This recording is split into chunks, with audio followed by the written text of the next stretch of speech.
아멘. 오늘 하나님께서 우리에게 주시는 말씀은 시편 58편 1절에서 11절까지의 말씀입니다. 여러분 가지고 계신 구약성경 843면이 되겠습니다. 시편 58편 1절에서 11절 말씀 교독하겠습니다. 통치자들아 너희가 정의를 말해야 하거늘 어찌 잠잠하냐. 인자들아 너희가 올바르게 판결해야 하거늘 어찌 잠잠하냐. 아직도 너희가 중심에 악을 행하며 땅에서 너희 손으로 폭력을 달아주는도다. 악인은 모태에서부터 멀어졌으며 나면서부터 곁길로 나아가 거짓을 말하는도다. 그들의 독은 뱀의 독 같으며 그들은 귀를 막은 귀머거리 독사 같으니 술사에 홀리는 소리도 듣지 않고 능숙한 술객의 요술도 따르지 아니하는 독사로다. 하나님이여 그들의 입에서 이를 꺾으소서. 여호와여 젊은 사자의 어금니를 꺾어내시며 그들이 급히 흐르는 물같이 사라지게 하시며 겨누는 화살이 꺾임 같게 하시며 소멸하여 가는 달팽이 같게 하시며 만삭되지 못하여 출생한 아이가 햇빛을 보지 못함 같게 하소서. 가시나무 불이 가마를 뜨겁게 하기 전에 생나무든지 불붙는 나무든지 강한 바람으로 휩쓸려 가게 하소서. 의인이 악인의 보복 당함을 보고 기뻐하며 그의 발을 악인의 피에 씻으리로다. 11절 합독하겠습니다. 그때에 사람의 말이 진실로 의인에게 갚음이 있고 진실로 땅에서 심판하시는 하나님이 계시다 하리로다. 아멘. 오늘은 하나님이여라는 제의 말씀을 나누겠습니다. 읽지는 않았지만 표제어를 보시면 다윗의 믹담시 인도자를 따라 알다스헷에 맞춘 노래라고 되어 있습니다. 두 개의 생소한 단어를 보시는데 믹담시라는 것과 알다스헷입니다. 믹담시가 무슨 뜻일까요? 가장 유력한 의미로는 돌비에 새겨진 시편이란 뜻으로 봅니다. 구약 성경이 히브리어로 되어 있는데 이것이 이제 헬라어로 첫 번째 번역된 성경이 70인역이라는 성경이 있습니다. 그 70인역 성경에는 이 믹담시라는 표현 대신에 돌비에 기록한 시편이라고 번역해 두었기 때문에 그것을 근거로 이 믹담시라는 뜻이 돌비에 기록한 시편이구나라고 해석을 합니다. 다윗이 이곳저곳 피해 다니며 동굴로 많이 피해 다녔는데 그 동굴한 암벽에 시편을 새겨 놓았는데 그것이 전해져 오늘 우리가 가지고 있는 성경에 포함되었거나 또는 이 시편을 돌비에 새겨서 어느 특정 장소에 두었을 가능성도 있어 보입니다. 믹담의 다른 뜻으로는 이 황금을 제시하는 학자들도 있습니다. 따라서 이 믹담시라는 것은 황금의 시편이라고 보는 건데 황금에 실제 새겨진 시편이라는 것으로도 볼 수 있고 또는 그만큼 소중한 가치의 시편을 비유적으로 일컫는 말일 수도 있습니다. 믹담이라는 표현이 시편 150편 중에 6편의 시편에 나타나 있습니다. 시편 16편 그리고 시편 56편에서 60편까지 이렇게 6개의 시편에 믹담이란 말이 있습니다. 표제어에 생소한 단어가 하나 더 있다라고 말씀드렸는데 알다스헷입니다. 이 표현은 시편 57편에서 59편까지 그리고 75편 모두 4편에 나타나 있습니다.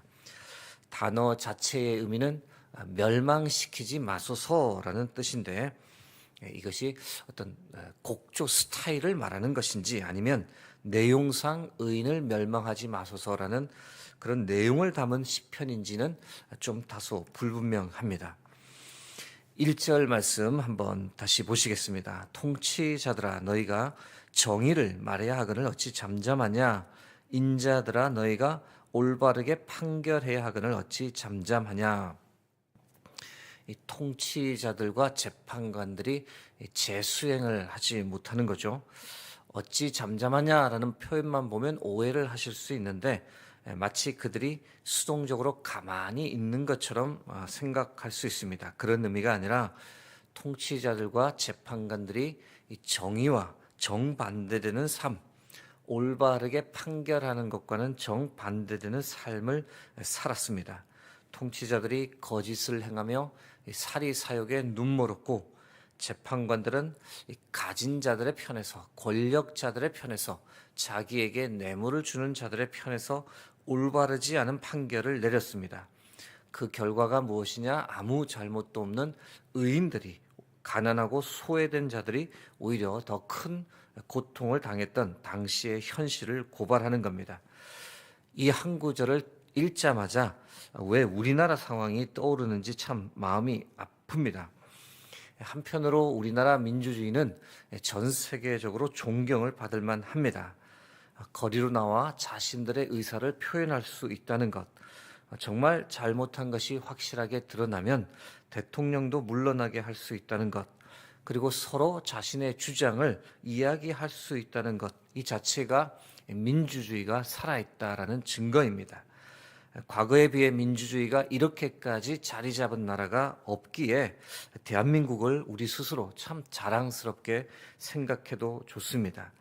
그러나 최근 이 법을 무시하고 법을 어기면서까지 드러나는 이 폭력적 행태는 이 나라가 도대체 어디까지 가려는가, 어디까지 추락하려고 이러는가 깊은 우려가 됩니다.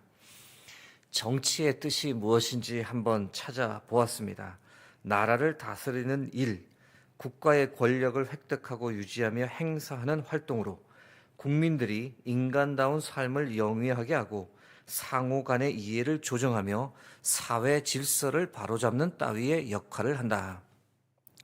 이 후반부 보시면 국민들이 인간다운 삶을 살게 한다. 상호 간의 이해를 조정한다. 사회 질서를 바로잡는다는 이 표현에서 참 마음이 씁쓸해집니다. 오히려 통치자들 때문에, 지도자들 때문에 국민의 삶이 불안해지고 양극화가 심해지고 사회 질서가 어지럽혀지고 있기 때문입니다. 정치 지도자들이 말로는 민주주의를 위한다, 정의를 위한다라고 말은 하는데 전혀 그렇게 보이지 않습니다.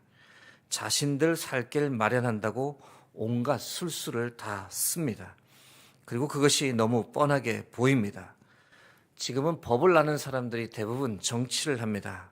법을 잘 알고 국민을 위해, 국민을 보호하기 위해 사용해야 하는데 자신들에게 유리한 쪽으로 법을 해석하고 법망을 피해가며 국민을 우롱합니다.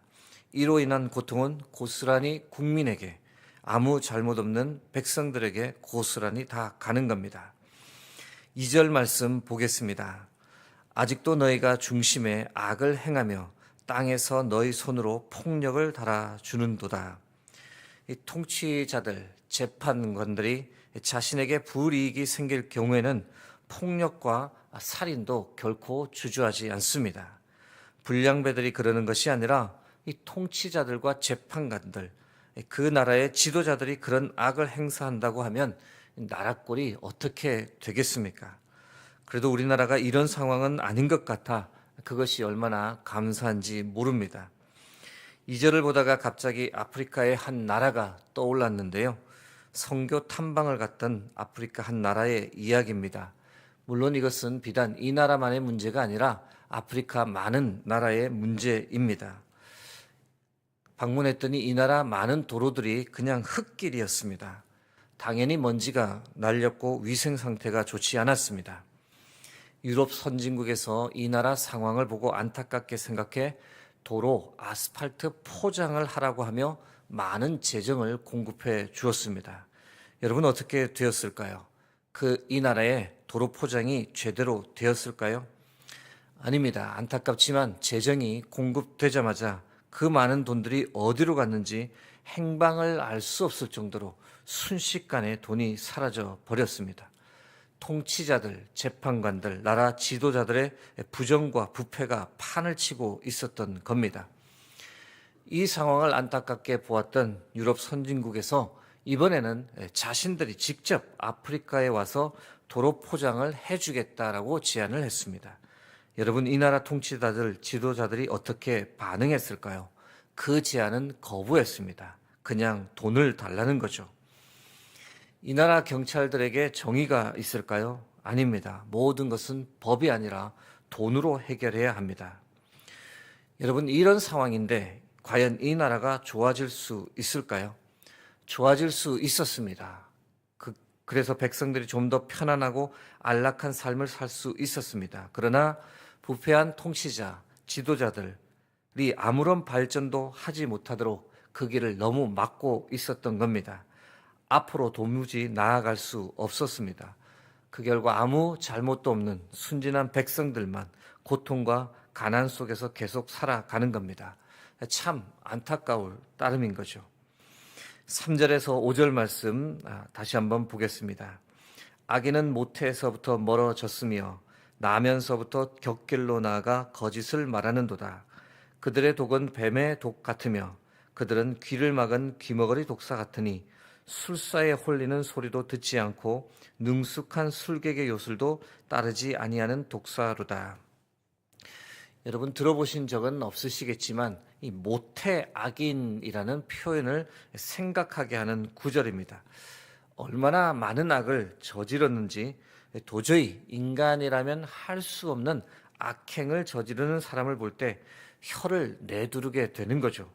도저히 교정이 불가능한 사람을 보며 시편의 저자도 저 사람은 태어날 때부터 악인이었어라고 규정할 정도입니다. 성경의 인물 중에서는 아합의 아내 이세벨이 떠올랐는데요. 이 바알의 제사장이면서 시돈의 왕인 엣바알의 딸입니다. 남편 아합을 열렬한 바알 숭배자로 만들어 버렸습니다. 온갖 악을 저지르는 왕이 되도록 부추겼습니다. 아합이 원하는 포도원이 있으면 왕권을 오용해서 무고한 주인 나봇을 죽인 사건, 이 타락한 통치자의 전형적인 모습입니다. 사마리아의 바알 제단을 쌓게 하고 바알 숭배를 공식 국교로 만들었습니다. 심지어 그녀의 딸 아달랴를 유대 왕국과 결혼시키면서 남유대까지 바알 숭배가 퍼지게 했습니다. 결정적인 악은 하나님을 대적하여 여호와의 단을 헐고 하나님의 수많은 선지자들을 두려움 없이 죽였습니다. 엘리야와의 갈멜산 대결에서 바알 선지자들 450명이 죽임을 당하는 그 현장을 보고서도 이세벨은 하나님을 전혀 두려워하지 않고 오히려 엘리야를 죽이려 했습니다. 하나님 앞에서도 거의 막 가자는 겁니다. 결국 예언대로 이세벨은 자신의 수종들던 내시에 의해 산채로 성 밖으로 던져져 죽었고 아주 치욕스러운 결말을 맞이했습니다. 오늘 이런 사람을 보면 오늘 시편의 고백이 과연 맞을까? 태어나면서부터 정말 악한 사람이 있다는 말씀이 맞을까라는 생각을 해보게 됩니다. 6절에서 9절 말씀 다시 한번 보겠습니다. 하나님이여 그들의 입에서 이를 꺾으소서. 여호와여 젊은 사자의 어금니를 꺾어내시며 그들이 급히 흐르는 물같이 사라지게 하시며 겨누는 화살이 꺾임 같게 하시며 소멸하여 가는 달팽이 같게 하시며 만삭되지 못하여 출생한 아이가 햇빛을 보지 못함 같게 하소서. 가시나무 불이 가마를 뜨겁게 하기 전에 생나무든지 불붙는 나무든지 강한 바람으로 휩쓸려 가게 하소서. 오늘 설교 6절에서 희망을 발견합니다. 하나님이여 라고 하나님의 이름을 부르는 그 단어에서 희망을 봅니다. 그래서 설교 제목도 정말 단순하게 하나님이여 라고 잡았습니다. 여러분, 정치 지도자들이 부패와 타락으로 인해 나라가 공경에 처하고 의인이 고통을 받을 때 오늘 시인이 무엇을 하고 있습니까? 하나님께 기도합니다. 하나님께서 해결해 주실 것을 믿고 하나님께 나가 간구합니다. 비록 통치자들과 지도자들에게는 희망이 없을지라도 살아계신 하나님께서 함께하고 계시기 때문에 친히 해결해 주실 것을 믿기에 하나님께 소망을 두고 간절히 기도합니다. 하나님, 거짓되고 악한 지도자들은 이 땅에서 사라지게 하시고 아무 잘못도 없는 의인들이 더 이상 고통받지 않도록 이 나라 이 민족을 도와주옵소서 그렇게 간구합니다. 10절 11절 말씀 마지막으로 다시 보겠습니다. 의인이 악인의 보복 당함을 보고 기뻐하며 그의 발을 악인의 피에 씻으리로다. 그때에 사람의 말이 진실로 의인에게 갚음이 있고 진실로 땅에서 심판하시는 하나님이 계시다 하리로다. 사랑하는 성도 여러분, 아무리 어려운 역경 가운데서도 하나님께서 살아계신 줄 믿으시기 바랍니다. 겉으로 보기에는 정치 지도자들이 좌지우지하는 것처럼 보이지만 이 나라 이 민족 하나님께서 통치하시는 줄 믿습니다. 우리 역시 시편 저자처럼 하나님께 소망을 두고 하나님께 간구하길 원합니다. 악한 지도자들은 다 사라지게 하시고 믿음을 가지고 정의를 바로 세우고 국민을 전심으로 위하는 지도자들이 이 땅 가운데 세워지게 해달라고 기도하기 원합니다. 작금의 국가적 위기 상황 가운데서 이 나라 경제 붙잡아 달라고 너무도 힘겨워하는 자영업자, 소상공인 경제적 약자들을 도와달라고 기도하기 원합니다. 이 어려운 시기에 한국교회가 깨어서 더 전심으로 하나님께 기도하고 무릎 꿇는 교회 되게 해달라고, 기도 외에는 답이 없고 기도가 전부임을 깨닫고 기도에 전념하는 우리가 되게 해달라고, 우리에게 가장 강력한 무기가 바로 기도인 줄 믿습니다. 오늘 새벽에도 그 기도를 통해 하나님께 나아가는 우리 모두가 되길 주의 이름으로 축복합니다. 함께 기도하겠습니다. 오늘도 하나님 우리에게 희망의 말씀, 소망의 말씀을 주심을 감사합니다. 어떤 상황에서도 하나님 함께 하시니, 하나님 계시니, 하나님 역사하시니 그것이 우리의 소망이고 우리의 간절한 간구임을 믿습니다. 오늘도 주 앞에 나가 이 나라의 상황, 우리의 상황을 주 앞에 오롯이 아뢰며 하나님께서 역사해 주실 것을 바라며 나아갈 수 있도록 도와주시옵소서. 오늘 하루도 믿음으로 승리하는 수유동교회 모든 성도님들 되게 하나님 붙잡아 주옵소서. 모든 영광을 하나님께 올려드리며 예수 그리스도의 이름으로 기도드립니다. 아멘.